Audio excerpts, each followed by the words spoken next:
Hello, my name is Arina Rivo. Welcome to my channel. In today's video, I would like to show you how I weave in the yarn tails. It's a fairly easy process, and let's see how it's done.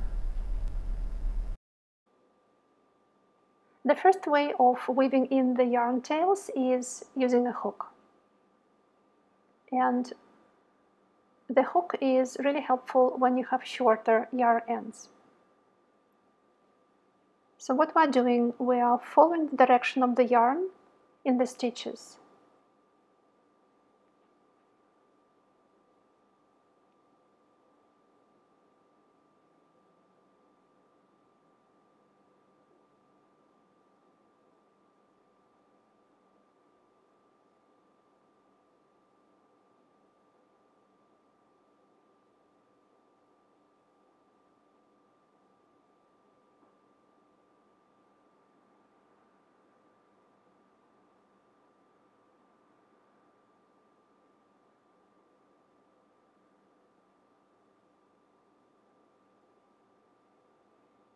And now the other tail I'm going to weave in the opposite direction.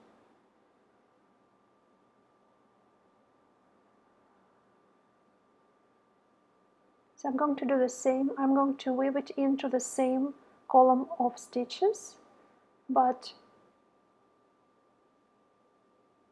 in the opposite way. And again, I am following the direction of the yarn in those stitches. So here is how it looks on the wrong side of my hat.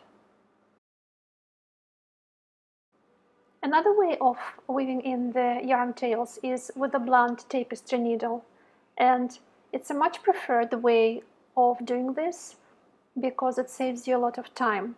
But what you need to do, you need to leave a much longer yarn tail, maybe 15 centimeters at least.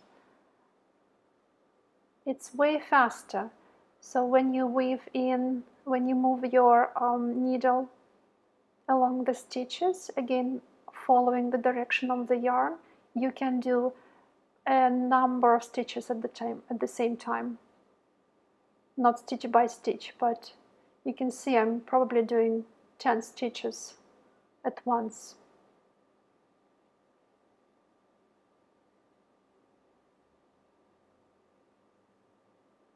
And I'm pulling my yarn tail through, and you need to pull it tight enough so you don't have any baggy area left at the beginning, but at the same time just loosen it a bit so it doesn't over tighten your knitted fabric. It doesn't create any tension. And you can pull the knitted fabric in different directions to loosen up those stitches.